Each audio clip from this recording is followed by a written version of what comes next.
Muchas gracias, querida Mónica, por esta inmerecida y elogiosa presentación que me deja temblorosa, porque después del ponente inicial y las expectativas que ha señalado la Sara Montero, pues en fin, es imposible estar a la altura, pero no será lo que se pueda. En primer lugar, mi más sincero agradecimiento a la Universidad Eclesiástica San Dámaso, representada en la figura de su excelentísimo rector y su vicerrector, aunque no nos acompañe en la mesa, por haberme invitado a participar en esta jornada. Me siento muy honrada de estar aquí, en este marco, en esta casa y con tan ilustres colegas. Gracias también al ilustrísimo decano de la Facultad de Derecho Canónico por su presencia. Muchísimas gracias a la sección de Derecho Canónico del Ilustre Colegio de Abogados de Madrid, representado en sus presidentas, la profesora Irene Briones, con la que me unen muchos años de amistad, y Mónica, que como ven ustedes nos llevamos fatal y no nos queremos nada. Todo lo que ha dicho es inmerecido, ya lo verán ustedes.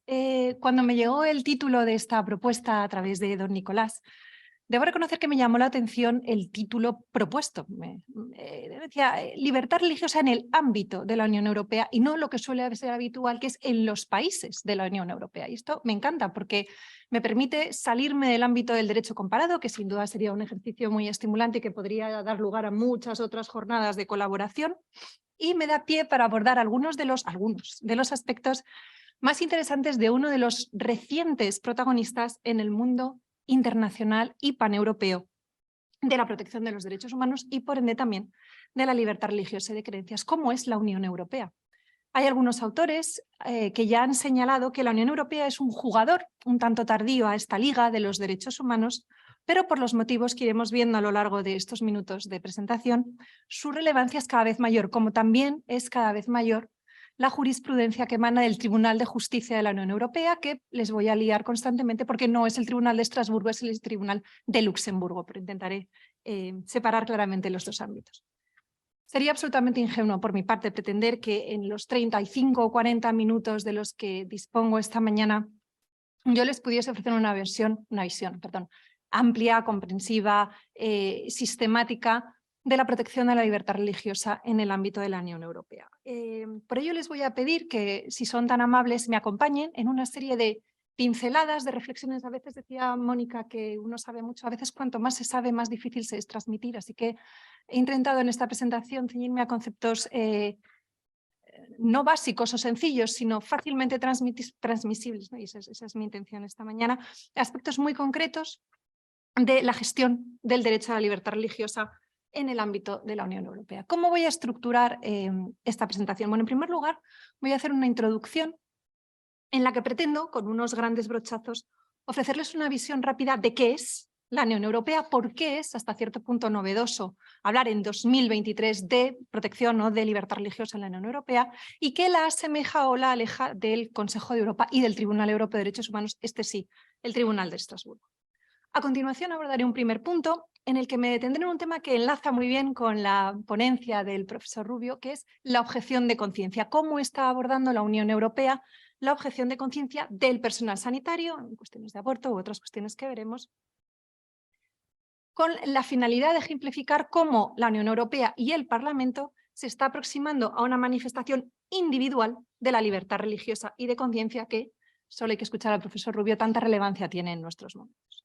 En un segundo punto me centraré, abandonaré la dimensión individual de la libertad religiosa para centrarme en su dimensión colectiva y en un aspecto muy concreto de su dimensión colectiva, que es la autonomía de las confesiones religiosas. En concreto, cómo el Tribunal de Justicia de la Unión Europea está abordando cuestiones relacionadas con la discriminación en el empleo en ámbitos de empleo eclesiástico. Luego les explicaré a qué me refiero con esto del empleo eclesiástico. Terminaré con unas conclusiones críticas que espero que sirvan a dar pie, que den pie a un fructífero debate. Permítanme que empiece con un poquito de historia. Como todos ustedes saben, lo que hoy conocemos como Unión Europea es el destilado de una serie de iniciativas y de organizaciones que se remontan a las postrimerías de la Segunda Guerra Mundial y que tuvieron como objetivo primordial poner remedio a la situación económica de un continente asolado en menos de 50 años por dos guerras mundiales. Entre 1914 y 1945, en el suelo europeo se produjo una devastación sin precedentes que dejó a Europa destruida en varios planos. En el emocional, sin duda, en el físico, estaba físicamente destruida, en el económico, pero también en el moral. Es evidente que después de la Segunda Guerra Mundial era necesario reconstruir Europa. Y un fenómeno que ha marcado la situación europea y que marca la situación europea hasta nuestros días y el funcionamiento de los distintos organismos que en ella actúan es que esa reconstrucción de Europa se canalizó mediante dos vías diferentes. La reconstrucción moral se separó en cierta medida de la reconstrucción material y económica. La reconstrucción moral se articuló a través de la creación en 1949 del Consejo de Europa, de la adopción en 1950 del Convenio Europeo de Derechos Humanos y de la creación del Tribunal Europeo de Derechos Humanos o ese Tribunal de Estrasburgo del que les hablaba antes. La finalidad del Consejo de Europa era en su momento y sigue siendo en la actualidad la protección y la promoción de los derechos humanos en el contexto de las sociedades democráticas. De los 10 países fundadores iniciales, se ha pasado hoy a 46 tras la expulsión este verano de la Federación Rusa, tras la intervención militar en Ucrania. Forman parte del Consejo de Europa todos los países de Europa, a excepción de la Federación Rusa, Bielorrusia y la Ciudad del Vaticano. Con sus aciertos y desaciertos, que los tiene, el Tribunal de Estrasburgo lleva más de medio siglo actuando como el garante de los derechos humanos en Europa. Y desde que en 1993 pronunciase la sentencia Kokkinakis contra Grecia, las sentencias y decisiones relacionadas con el derecho de libertad religiosa se han multiplicado hasta el punto de haber generado un cuerpo doctrinal muy abundante, aunque desafortunadamente, o quizá afortunadamente para los que nos dedicamos a destripar las sentencias, no siempre coherente. Les decía que por un lado se articuló la reconstrucción moral de Europa, por otro lado se precisó una reconstrucción económica, material y física. Esa reconstrucción halló su cauce de expresión a través de la creación en 1952 de la Comunidad Económica del Carbón y del Acero. La formaron los países de Benelux, Alemania Occidental, Francia e Italia. Fíjense que esta organización lo que consigue es convertir en aliados a los que habían sido enemigos durante la guerra y además supone el fin de las hostilidades bélicas, de cierta manera, entre dos países antagonistas como habían sido Francia y Alemania. ¿Con qué propósito nace la Comunidad Económica del Carbón y del Acero? Pues hay una frase muy castiza que además utiliza el maravilloso Quino en una viñeta memorable de Mafalda, que es que entre bueyes no hay cornadas. La finalidad de la Comunidad Económica del Carbón y del Acero era que los 6 países firmantes gestionasen en común sus industrias del carbón y del acero, de modo que ningún país podría fabricar armamento que pudiese ser empleado en contra de los demás sin que hubiese un conocimiento recíproco. La fórmula resultó ser un éxito y además se permitió constatar que una de las mejores garantías de la paz en Europa era precisamente fomentar esos intereses económicos recíprocos entre los países. Ese afán por avanzar en la paz y avanzar en la consolidación de los 4 pilares de la Unión Europea, que son la circulación, del mercado europeo, que son la circulación de bienes, servicios, personas y capitales. Los 6 países fundadores muy pronto amplían esa cooperación económica y nace lo que todos recordamos, la Comunidad Económica Europea y el Euratom. En las décadas siguientes va aumentando el número de países miembros de estos organismos, que llegaron a 28 antes del Brexit en 2020. Y la cooperación económica inicial se fue extendiendo también a una cooperación de índole político. Con ello se llega a 1993 con el Tratado de Maastricht, en el que la Comunidad Económica Europea se transforma en la Unión Europea que conocemos hoy en día. En la actualidad, como les decía, tiene 20 países, 440 millones de habitantes y junto con China y Estados Unidos es la segunda, según se miran los rankings, potencia mundial. Es decir, la finalidad de los fundadores del proyecto de integración europeo parece que se ha conseguido. Pero lo curioso es que hasta ahora solo me he referido a intereses económicos o a intereses políticos. La verdad es que los padres del proyecto de integración europea no descartaron, no dejaron de tener presente una aspiración de construir una Europa que prestase atención a la persona y a los derechos fundamentales. En 1952, una de las grandes figuras de la Europa que conocemos hoy en día, Jean Monnet, al referirse a este proyecto de integración europeo, dijo textualmente: nosotros no aliamos países, unimos personas. El avance en la construcción de la Unión Europea como la conocemos hoy en día permitió que esta vocación de la Unión hacia los derechos humanos cristalizase en el Tratado de Maastricht, que les decía que es de 1993, que establece en su artículo 2 cómo la Unión se fundamenta en los valores de respeto de la dignidad humana, libertad, democracia, igualdad, Estado de Derecho y respeto de los derechos humanos, incluidos los derechos de las personas pertenecientes a las minorías. Estos valores son comunes a los Estados miembros en una sociedad caracterizada por el pluralismo, la no discriminación, la tolerancia, la justicia, la solidaridad y la igualdad entre hombres y mujeres. Y por fin, en el año 2000, llega la ansiada Carta de Derechos Fundamentales de la Unión Europea, complementada en algunos aspectos con el Tratado de Lisboa. Observen la disparidad de fechas. 1950, Convenio Europeo de Derechos Humanos, año 2000, Carta Europea o Carta de los Derechos Fundamentales de la Unión Europea. Todos los países de la Unión Europea son miembros del Consejo de Europa, si bien no lo es la propia Unión, que tampoco ha accedido al Convenio Europeo, aunque está en conversaciones para ello. Luego son dos organismos diferentes que comparten valores y objetivos y que conviven en la protección de los derechos fundamentales y del derecho de libertad religiosa en ese ámbito de la Unión Europea. ¿Cómo se realiza o cómo se articula ya en el ámbito concreto de la Unión Europea? Bueno, pues tenemos que hacer referencia al artículo 17 del Tratado de Funcionamiento de la Unión Europea, que establece que la Unión respetará y no prejuzgará el estatuto reconocido a los Estados miembros en virtud del derecho interno a las iglesias y a las asociaciones o comunidades religiosas. Extiende esta misma reflexión hacia organizaciones filosóficas y no confesionales y termina diciendo que reconociendo su identidad y aportación específica, la Unión mantendrá un diálogo abierto y transparente y regular con las iglesias y organizaciones. En cuanto al derecho fundamental de libertad religiosa, tenemos que referirnos al artículo 10 de la Carta de Derechos Fundamentales. Toda persona tiene derecho a la libertad de pensamiento, de conciencia y de religión. Este derecho implica la libertad de cambiar de religión o de convicciones, así como la libertad de manifestar su religión y sus convicciones individual o colectivamente, en público o en privado, a través del culto, la enseñanza, las prácticas y la observancia de los ritos. Y quédense con esta segunda cláusula que les leo.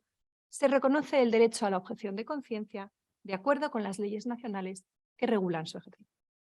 El artículo 10 de la Carta se complementa con otros artículos, el artículo 14.3, que se refiere al derecho de los padres a la educación de los hijos, el artículo 21, que prohíbe la discriminación, entre otros, por razón de religión. ¿Qué implican estos artículos? ¿Cómo se leen conjuntamente estos artículos? Bueno, como ha sintetizado el profesor Rafael Palomino, la interpretación conjunta de estas normas permite identificar las que son las líneas de fuerza del derecho europeo, del derecho de la Unión Europea de libertad religiosa, que él resume en 7 puntos. Valoración de la religión, subsidiariedad, neutralidad de la Unión respecto de las relaciones Estado-Iglesias, no prejuzga las existentes, reconocimiento del derecho de libertad y de igualdad religiosa, autonomía de los grupos religiosos, cooperación con las religiones y también les pido que se queden con esta posible protección especial de la religión a través del reconocimiento de ciertas excepciones. Ya tenemos el marco global. ¿Cómo aterrizamos esta normativa? Es decir, ¿cómo va la cosa?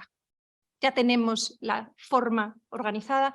¿Cómo se está desempeñando en realidad la Unión Europea en este campo? Y sobre todo, ¿qué papel desempeña la Unión Europea dentro de su ámbito en materia de libertad religiosa? Y ahora sí hago ese salto que les decía y paso a hablar de 2 ejemplos concretos. Podría hablar de otros, pero verán al final de mi exposición por qué he elegido en concreto estos 2.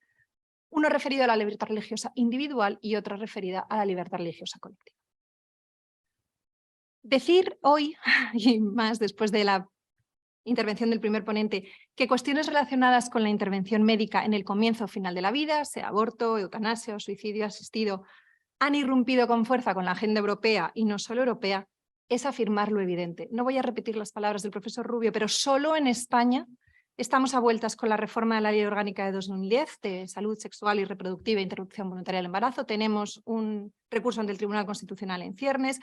Tenemos una cacofonía mediática en torno a la ley del aborto que no cesa y tenemos una reciente ley de eutanasia que también sigue generando muchísimas perplejidades. Y no somos los únicos si miramos en los países de nuestro entorno, y no voy a hacer ese ejercicio de derecho comparado con el que les amenazaba al principio. Portugal, Italia, Reino Unido, Bélgica, Suecia, Polonia, prácticamente donde viremos, sea aborto, sea eutanasia, sea de una manera o de otra, están metidos en este tipo de debates. Este contexto. Y fíjense en lo que planteaba el profesor Rubio antes, ¿no? Las cifras que daba de abortos. En ese contexto, en esas cifras en las que nos manejamos, resulta evidente que hay un resurgir de un fenómeno del que el profesor Navarro Valls es uno de los mayores expertos internacionales, que es la objeción de conciencia, una faceta muy concreta del derecho de libertad religiosa y de conciencia, la objeción de conciencia del personal sanitario a intervenir precisamente en estas prácticas abortivas o eutanásicas. Ante la expansión de la legalización o despenalización en Europa de estas prácticas, crece en paralelo la doble preocupación del personal sanitario, primero, de que no se les prive de la posibilidad del ejercicio de la objeción de conciencia y, en segundo lugar, que ese ejercicio no les repercuta negativamente en su desempeño profesional. También enlazo con algunas de las cuestiones que ha mencionado el profesor Rubio al final de su intervención para añadir a la complejidad de todo esto la creciente preocupación por los derechos sexuales y reproductivos de las mujeres y esa tendencia a expandir ese derecho en la sombra, el que llamaba él, que en Europa es todo menos un derecho a la sombra, como es el derecho a la privacidad o la noción de autonomía personal, han colocado a los sanitarios objetores, y también retomo lo que ha dicho el profesor Rubio, y de verdad que esto no estaba preparado, en que son percibidos, si el feto puede llegar a ser como percibido, el objetor también lo es, pero percibido como el enemigo, me he anticipado. El objetor también es percibido como el enemigo, ¿no? Es aquella persona que entorpece, que dificulta, que evita el legítimo acceso a las prestaciones permitidas por la ley y que formulamos o que se formulan en términos de derechos. Y no sé cómo lo verán ustedes, pero esto quizá no se debería decir en una facultad eclesiástica, pero al enemigo lo que se suele querer es eliminarlo o por lo menos neutralizarlo. Bueno, pues en esas estamos. Si desviamos brevemente la mirada para ver qué han dicho sobre estas cuestiones, el Consejo de Europa y el Tribunal de Estrasburgo, yo los llamo los primos mayores. Son como los primos mayores de la Unión Europea y del Tribunal de Estrasburgo. Bueno, pues vamos a ver qué han dicho, porque llevan ya mucho tiempo y cuestiones relativas con el aborto y con la objeción de conciencia del aborto han llegado al Tribunal de Estrasburgo. Bueno, fíjense ustedes que al contrario del artículo 10.2 que yo les leía y les pedía que retuviesen en la memoria, la Carta de Derechos Fundamentales de la Unión Europea, perdón, al contrario de lo que ocurre en el artículo 10.2 de la Carta de Derechos Fundamentales de la Unión Europea, el Convenio Europeo de Derechos Humanos no contiene una cláusula que hable específicamente de un derecho general a la objeción de conciencia. Sin embargo, la decisión de una persona de no realizar una determinada acción por razones de conciencia ha sido tratada por la jurisprudencia de la Corte de Estrasburgo como una forma de exteriorización de las propias creencias. Como saben ustedes, la libertad religiosa tiene una doble dimensión, una dimensión interna, ilimitable, y una dimensión externa de manifestación de las creencias religiosas, que sí es susceptible de ser limitada bajo algunos presupuestos. Bien, pues esta oposición, esta decisión de no realizar una determinada acción por motivos de conciencia se considera como una manifestación externa y por ende limitable de la libertad, de las libertades contenidas en el artículo 9 del Convenio. Durante mucho tiempo, el Tribunal de Estrasburgo interpretó que, como, al contrario de lo que ocurre con el artículo 10 de la Carta, la objeción de conciencia no está expresamente prevista entre los derechos previstos por el convenio, no podía deducirse del propio convenio una obligación de los estados de acomodar exigencias particulares derivadas de imperativos de conciencia. Reconocer o no la objeción de conciencia, regularla y establecer condiciones para su ejercicio dependía exclusivamente del margen de apreciación de los estados. El margen de apreciación de los estados es esa doctrina que permite al Tribunal Europeo, que muchos han considerado que es un tribunal de mínimos, porque lo que tienes que encontrar pautas comunes que puedan tutelar los derechos fundamentales en todo el ámbito del Consejo de Europa, y no es fácil. Bueno, pues ese margen de apreciación lo que permite al tribunal es que entren en juego las particularidades nacionales de los estados a la hora de poder modular los límites a los derechos fundamentales. Bueno, pues para el tribunal la objeción de conciencia, su reconocimiento, sus límites, la posibilidad o no de su ejercicio, entraban dentro de este margen de apreciación y no estaban propiamente en el Convenio. En el año 2011, la Gran Sala de Estrasburgo revisa esta doctrina en el famoso caso Bayatyan contra Armenia. Era un caso de objeción de conciencia al servicio militar.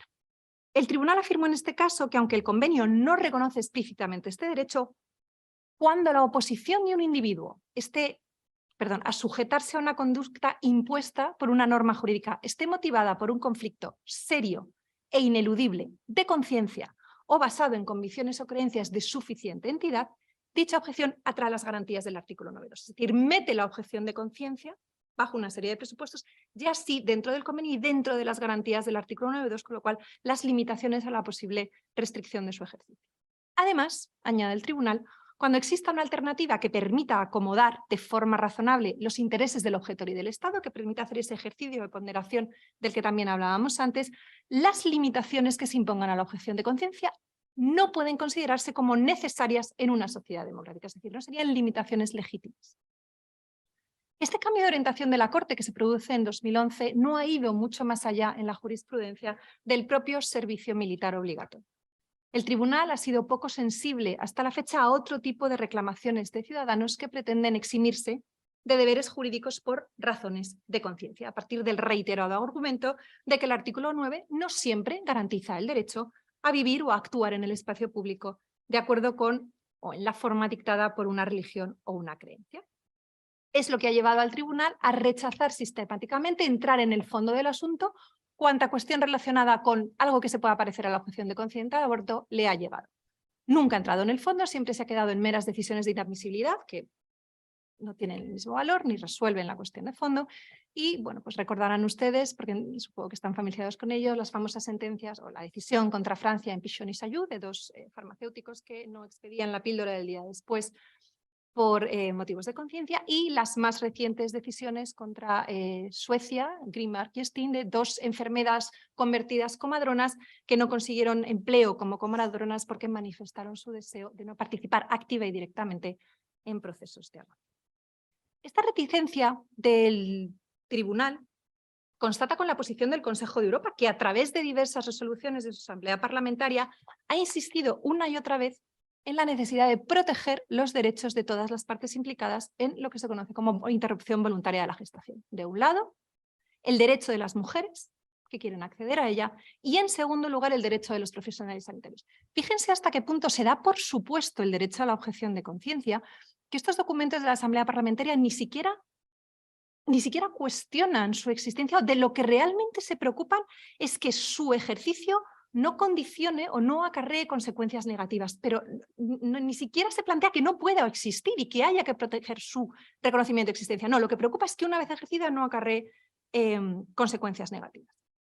Frente a esta posición del Consejo de Europa e incluso de la doctrina que ha desarrollado el Tribunal de Estrasburgo, sorprende la adopción por parte del Parlamento Europeo el 24 de junio de 2021 de la archiconocida resolución MATIC sobre la salud y derechos sexuales y reproductivos en la Unión en el marco de la salud de las mujeres. El documento se hizo a propuesta de un europarlamentario eurodiputado croata del Partido Socialista y es un documento complejo porque junta muchas cosas. Es un documento que trata con mayor y menor fortuna muchas cuestiones que por supuesto sería imposible abordar aquí. Pero en el tema que nos ocupa aquí, la resolución identifica la objeción de conciencia de los profesionales sanitarios basada en creencias personales como uno de los principales disruptores y obstáculos del no acceso a la prestación, no ya del acceso a la prestación legal del aborto, sino algo a lo que también se refería el profesor Rubio, de un pretendido derecho internacional al aborto, que además formaría parte de los derechos sexuales y reproductivos. La resolución dedica hasta 3 párrafos para presentar la objeción de conciencia de una forma tan negativa para estos derechos sexuales y reproductivos de las mujeres, que realmente después de leerlos prácticamente solo cabría su prohibición o erradicación. Pero es que además en la exposición de motivos del informe que dio lugar a la resolución y que está en el expediente online de la resolución, la exposición de motivos todavía carga más las tintas y llega a considerar la objeción de conciencia como un acto de violencia como la mujer. La objeción de conciencia es además erróneamente identificada como un interés meramente privado y no como un interés público derivado del ejercicio del derecho fundamental a la libertad de conciencia. Y como les decía, se presenta al objetor como el auténtico enemigo de la mujer que quiere abortar. Es cierto que la resolución como tal no tiene valor normativo y además no es de obligado cumplimiento para los Estados miembros, que no tienen además que transponerlo en sus legislaciones internas. De hecho, a lo largo de toda la resolución se repite una y otra vez que se insta a los Estados desde el reconocimiento del principio de subsidiariedad a que implementen las medidas que sugieren. Pero sí es cierto que este tipo de documentos ejercen un efecto de soft law, al convertirse en una suerte de casi de guía o compás moral de la Unión Europea, que lo que hace es presionar en cierta medida a países que mantienen planteamientos divergentes o legitima frente a posiciones internas contrarias a los que secundan sus postulados. Coincidirán conmigo que es cuando menos decepcionante que el Parlamento del único organismo internacional que reconoce expresamente en su elenco de derechos fundamentales a la objeción de conciencia en un tema tan delicado y controvertido como el aborto, haya adoptado una posición tuerta, si me permiten usar la expresión con la que el profesor Martínez Torrón se refiere a esta resolución. Una posición tuerta y falta de matices. Se trata de una resolución, y también enlazo con lo que comentaba el profesor Rubio al final, más alineada con criterios de corrección política o de subirse al carro de posicionamientos ideológicos muy concretos y que prescinde de cualquier análisis ponderado de las implicaciones jurídicas que el aborto tiene para los derechos y obligaciones, y hablo también de obligaciones de las partes implicadas. Permítame que dé el salto que les prometía al principio y en la tercera parte de esta intervención me permitan hablar no ya de la vertiente individual del derecho de libertad religiosa, sino de su vertiente colectiva y no ya del Parlamento Europeo, sino de ese Tribunal de Justicia de la Unión Europea situado en Luxemburgo, que yo les presentaba antes. Aquellos de ustedes que no estén familiarizados con el Tribunal de la Unión Europea, es importante destacar que es un tribunal muy diferente al Tribunal de Estrasburgo o al Tribunal Europeo de Derechos Humanos. La finalidad del Tribunal de Justicia de la Unión Europea es garantizar que este derecho de la Unión se interpreta y aplica de manera uniforme en todos los países que la integran. Aunque es un tribunal que lleva operativo desde los años 50 del siglo pasado, su mayor presencia en el campo de los derechos humanos y de la libertad religiosa es relativamente reciente, pero cada vez más relevante. Ya que, al contrario de lo que ocurre con las sentencias del Tribunal de Estrasburgo, las decisiones del Tribunal de la Unión Europea son de obligado cumplimiento, pero no son solo de obligado cumplimiento para el país sobre el que se formula la resolución o la sentencia, sino que lo son para todos los países que la integran, es decir, todos los países que integran la Unión, aplicando los criterios de aplicación directa del derecho de la Unión y la primacía del derecho de la Unión sobre los derechos nacionales. En la materia en lo que nos ocupa esta mañana, el Tribunal de Luxemburgo ha intervenido, interviene, no como instancia supranacional. Los que estén familiarizados con el Tribunal Europeo de Derechos Humanos saben que para poder acceder al Tribunal de Estrasburgo uno tiene que agotar las vías internas y el individuo que no obtiene esa reparación del daño en su derecho fundamental puede acudir al Tribunal Europeo de Derechos Humanos. El Tribunal de la Unión Europea no funciona necesariamente así. La fórmula que más se emplea para acudir a él es a través de las cuestiones prejudiciales. Es decir, lo que hacen los tribunales nacionales, tribunales incluso de primera instancia, es cuando tienen dudas acerca de la interpretación del derecho europeo o la armonización del derecho europeo con el derecho interno, no se lían, le preguntan al Tribunal de Justicia de Luxemburgo y el Tribunal de Justicia no resuelve el caso per se. Tiene que, una vez emitida su sentencia, su resolución, el caso vuelve al Tribunal de Origen, que tiene que aplicar la decisión del tribunal y además esa decisión, como les digo, esa interpretación que hace el derecho se hace extensiva al resto de países de la Unión. El Tribunal de Luxemburgo está siendo especialmente activo en cuestiones relacionadas con la discriminación por motivos religiosos en el ámbito laboral dentro del marco de la Directiva 2000/78 del Consejo, relativa al establecimiento de un marco general para la igualdad de trato en el empleo y la ocupación. La directiva pretende luchar contra la discriminación directa e indirecta basada en una serie de características personales como son la religión o convicciones, la discapacidad, la edad, la orientación sexual de los trabajadores. Entre los casos en los que han llegado al tribunal, y en este punto me reconozco deudora del gran análisis que sobre esta materia ha hecho el profesor Santiago Cañamares, del que tomo muchas ideas, destacan, aunque no son los únicos, los que se refieren a la posible discriminación de empleados por motivos religiosos o por confesiones religiosas o entidades asociadas. Estas consultas que se elevan al tribunal se enmarcan dentro de una discusión más global y más amplia que existe en Europa y también en otros lugares del mundo sobre cuáles son los límites de la autonomía de los grupos religiosos, en concreto de su derecho a imponer a trabajadores laicos o a personas que para su desempeño profesional necesitan de una declaración de idoneidad o de una misión canónica, condiciones o requisitos que pueden impactar en sus derechos fundamentales. Hemos tenido ejemplos reiterados de estas problemáticas, las hemos tenido más allá de las fronteras de Europa. Recuerden el caso de la Corte Interamericana de Derechos Humanos, de Pávez contra Chile. Los hemos tenido en España con nuestro famoso caso Fernández Martínez y lo hemos tenido también en el ámbito del Consejo de Europa, del Tribunal Europeo de Derechos Humanos con casos como Lombardi Bayauri, como Obst y como Schuh. Los casos que han llegado al Tribunal Europeo de Derechos Humanos generalmente ponen en la balanza un conflicto de derechos en el que, de un lado, está el derecho de libertad religiosa, de autonomía de las confesiones, y de otro lado está otra faceta de otro derecho fundamental del trabajador, generalmente el derecho a la vida privada y familiar. Lo interesante de la doctrina de Luxemburgo es que, aunque se habían planteado cuestiones de discriminación en Estrasburgo, habían pasado sin ser tan relevantes en las decisiones. Lo que sí es relevante en el Tribunal de Luxemburgo es que se centra especialmente en esa cuestión de la discriminación. Lo que se ve lesionado del trabajador es esa igualdad que se pretende en el empleo y esa falta de discriminación directa o indirecta. La especificidad, la condición de algo específico y diferente del empleo eclesiástico, que es este empleo que yo les digo por parte de confesiones religiosas, de entidades asociadas o personas que para el desempeño de su profesión necesitan de misio canónica o de declaraciones de idoneidad, está contemplada en la propia directiva.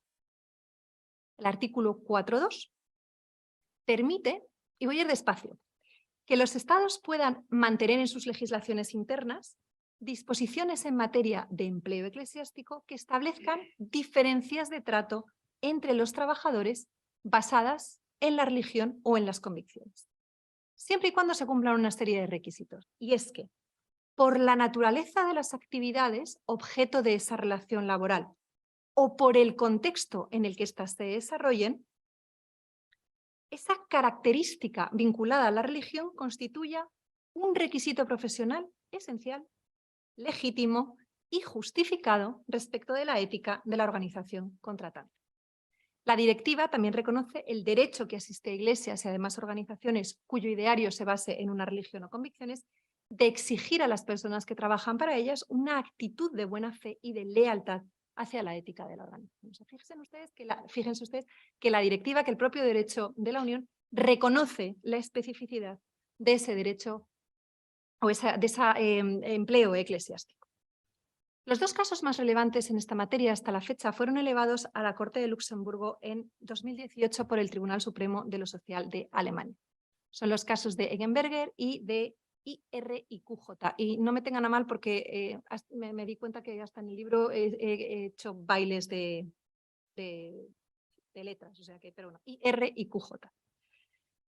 Digo porque puede que me equivoque en el orden de las letras. En el caso Eggenberger, la Corte se pronunció sobre qué es, a efectos de la directiva, ese requisito profesional esencial, legítimo y justificado que permita discriminar por motivo de religión, es decir, donde no se aprecie esa discriminación directa o indirecta. El caso IRQJ, en este caso el tribunal se pronuncia acerca de la segunda parte que les decía sobre cómo debe interpretarse que empleadores con una determinada orientación ética o religiosa puedan exigir a sus empleados laicos actitudes de buena fe y lealtad hacia la ética de la organización.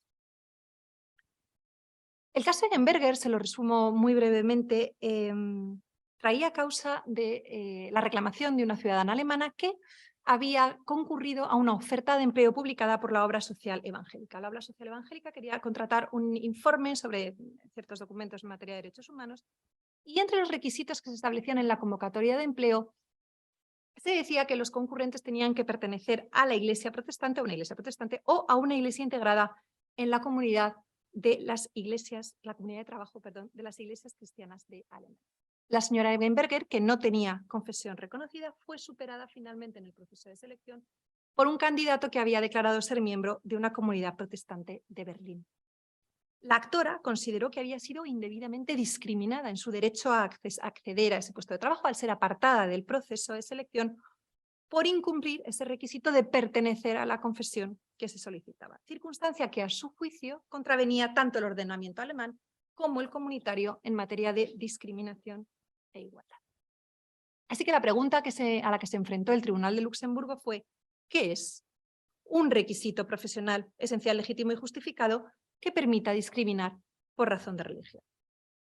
No pierdan de vista que este es un momento importante en la jurisprudencia del Tribunal de la Unión, porque se enfrenta, realmente lo que subyace a esta pregunta es responder a la nunca fácil cuestión de si los tribunales nacionales tienen competencia para revisar desde criterios seculares requisitos de empleo que tienen su origen en motivos religiosos y, si la tienen, cómo deben llevar a cabo esta revisión. Y esta no es una pregunta baladí, porque recordemos que la primera derivada del principio de neutralidad que debe regir la actuación de los estados en materia religiosa es que las autoridades públicas no pueden emitir, salvo muy excepcionalmente, juicios de valor sobre la legitimidad de las creencias religiosas. Luego es un juego un poco diabólico, si me lo permite.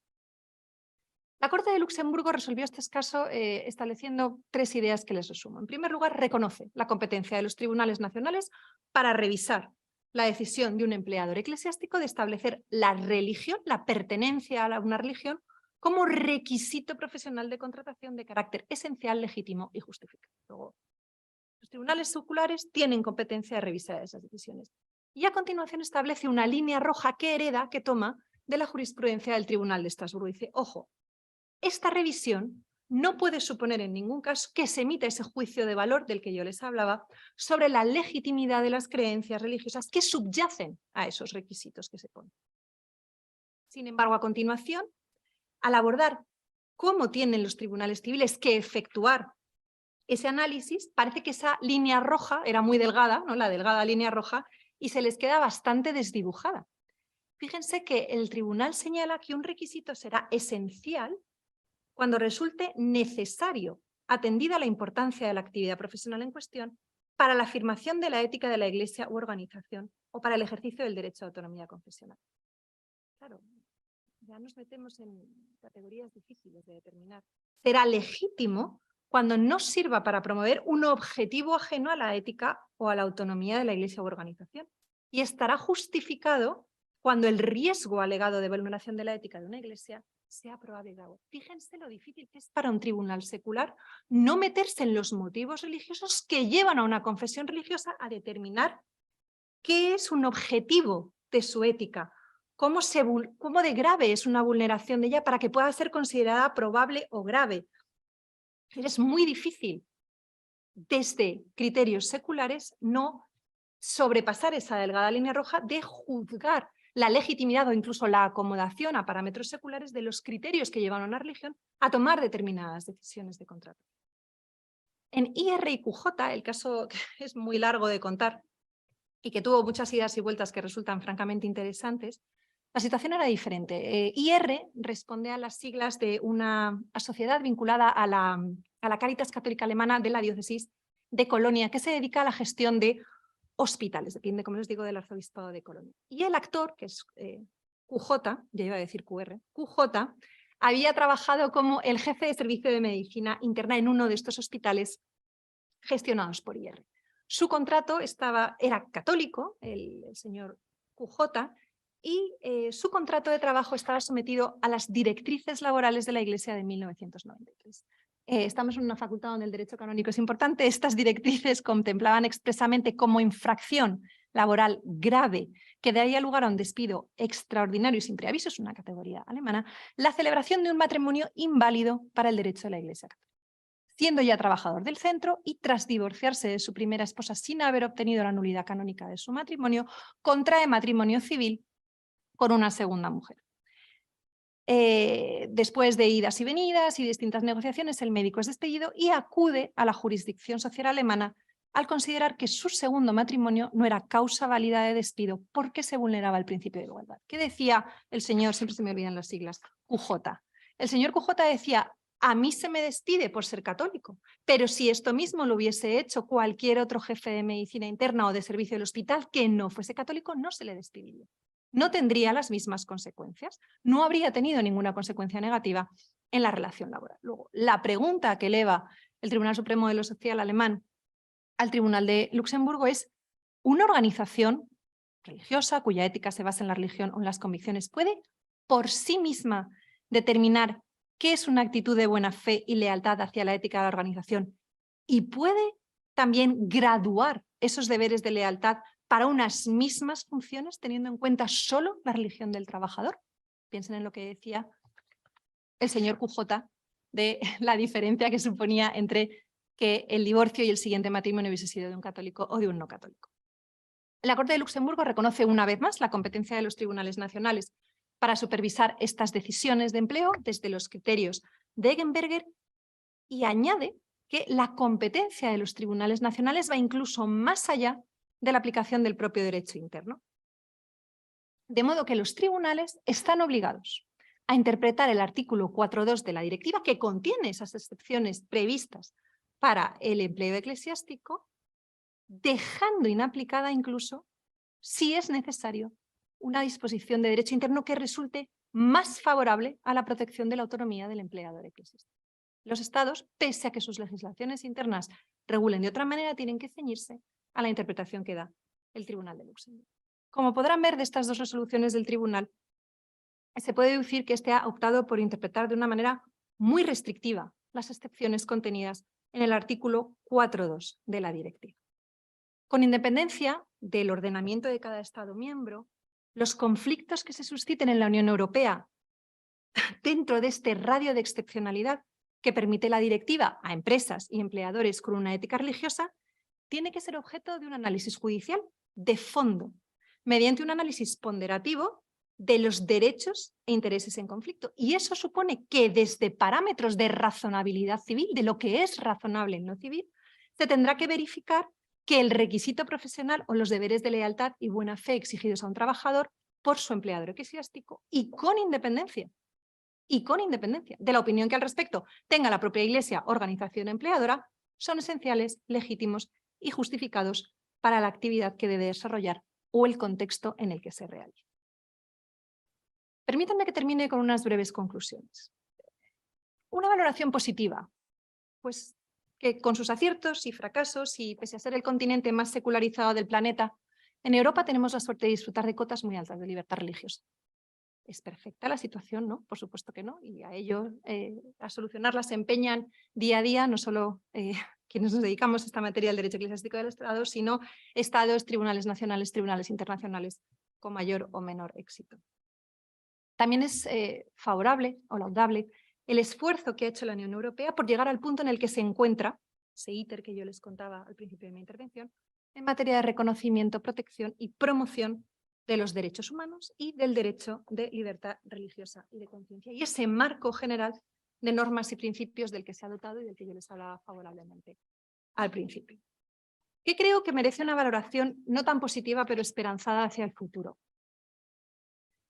La Unión Europea tiene, a mi juicio, bastante margen de mejora en la aplicación de una de esas líneas de fuerza que identificaba el profesor Palomino, que les mencionaba al comienzo de mi intervención, esa posible protección especial de la religión a través del reconocimiento de ciertas exenciones.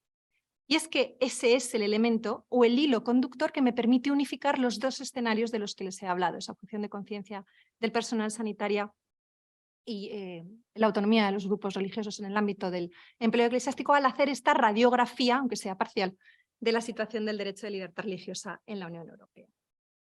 Los dos temas tratados reconducen a la idea de que en ocasiones la protección del derecho a la libertad religiosa puede implicar la legítima existencia de ciertas exenciones que no son necesariamente ni excepciones ni privilegios. Es otra cosa. En efecto, los dos aspectos de la libertad religiosa a los que me he referido con cierto detalle enlacen con un debate más amplio, más global y no limitado a Europa ni a la Unión Europea, acerca de hasta qué punto la religión como fenómeno específico y el derecho a la libertad religiosa pueden justificar esas exenciones al cumplimiento de normas de obligado cumplimiento. Por ejemplo, en el ámbito sanitario de la objeción de conciencia o en esa discriminación en el empleo. Aunque las reconoce de forma teórica en ese marco del que yo les hablaba al principio, en la práctica, y a los dos ejemplos que les he desarrollado me remito, la Unión Europea parece tener dificultades para considerar esas exenciones no como excepciones o privilegios que exigirían una interpretación restrictiva, sino como requisitos, como lo que son requisitos, por supuesto, dentro de unos límites, para el adecuado ejercicio del derecho fundamental de libertad religiosa y de conciencia. La aceptación de estas exenciones, enlazo una vez más también con el anterior ponente, es más difícil en situaciones en las que se percibe a la religión o las creencias que sustentan determinadas decisiones individuales o de iglesias o confesiones como alejadas o incluso contrarias a posiciones ideológicas que se pretenden mayoritarias o preponderantes. Una primera reflexión, y eso cito unas palabras muy sabias del profesor Navarro Valls. La protección de la libertad de conciencia, también en su manifestación externa de la objeción de conciencia, no es un capricho, no es un interés privado, está directamente vinculada con la dignidad humana, la autonomía personal y el derecho al libre desarrollo de la personalidad. Y la conciencia debe ser protegida no porque sea objetivamente correcta, lo cual sería imposible porque solo se refiere a una realidad exclusivamente individual, o porque coincida esa conciencia con valores sociales imperantes o planteamientos morales pretendidamente mayoritarios, sino porque su relación con la dignidad humana y con la autonomía personal la convierte en un derecho esencial también hoy para las democracias modernas. Leacock hace unos años reflexionaba diciendo que la libertad religiosa es especialmente importante para aquellas creencias y religiones con las que discrepamos profundamente, porque es esa garantía del pluralismo que necesita o que debe marcar las sociedades democráticas. Una segunda reflexión me lleva a afirmar que la legítima y deseable lucha contra la discriminación en entornos laborales no puede llevarse hasta el punto de vaciar de contenido unas exenciones previstas por la propia normativa antidiscriminación de la Unión Europea, invalidando los motivos que llevaron al legislador europeo a reconocerla en un primer momento. Estas exenciones no tienen, como se ha dicho en algunos momentos, per se como objetivo privilegiar como tal a la religión, sino proteger a un derecho fundamental, el derecho fundamental que tienen las iglesias de salvaguardar su identidad, no solo en su ámbito interno, sino también cuando operan en el mundo del empleo secular, incluso si sus dogmas y creencias no están alineadas con valores pretendidamente mayoritarios en la sociedad. No existen derechos humanos absolutos. Pero el derecho a la libertad religiosa de conciencia no tiene sistemáticamente que ceder frente a otros derechos e intereses sin un previo y adecuado ejercicio de ponderación que no pierda de vista que los estados tienen que proteger todos los derechos fundamentales y que los poderes públicos están sometidos en su actividad a un mandato de neutralidad que les impide una valoración de esas creencias religiosas. No se privilegia a la libertad religiosa o de religión por tomársela en serio, de la misma manera que no se privilegia cualquier otro derecho fundamental cuando se lo considera cuidadosamente. Con esto termino. He señalado en varias ocasiones a lo largo de esta presentación la relación que existe entre la Unión Europea y el Tribunal Europeo de Derechos Humanos. A medida que la Unión Europea vaya asumiendo ese papel que le corresponde en el campo de los derechos humanos, en ningún caso puede olvidar la reflexión que el Tribunal de Estrasburgo introdujo hace casi 30 años en Coquimano, acerca de que el derecho a la libertad religiosa no es un hobby, un capricho. Y esto, el hobby y el capricho, no está en la sentencia, no lo busquen porque no está, esto es de mi cosecha. La libertad religiosa no es un hobby y un capricho, esto sí está en la sentencia, sino un bien preciado. Un bien preciado no solo para los creyentes, sino también para los ateos, los agnósticos, los escépticos e indiferentes. El pluralismo, del que nos hablaba el rector en su intervención, ese pluralismo indisociable de una sociedad democrática que ha sido conquistado con esfuerzo a lo largo de los siglos, la historia europea así lo demuestra, depende de que goce de buena salud. Es mucho lo que hay en juego y por ello grande es el reto que la Unión Europea tiene por delante. Muchas gracias.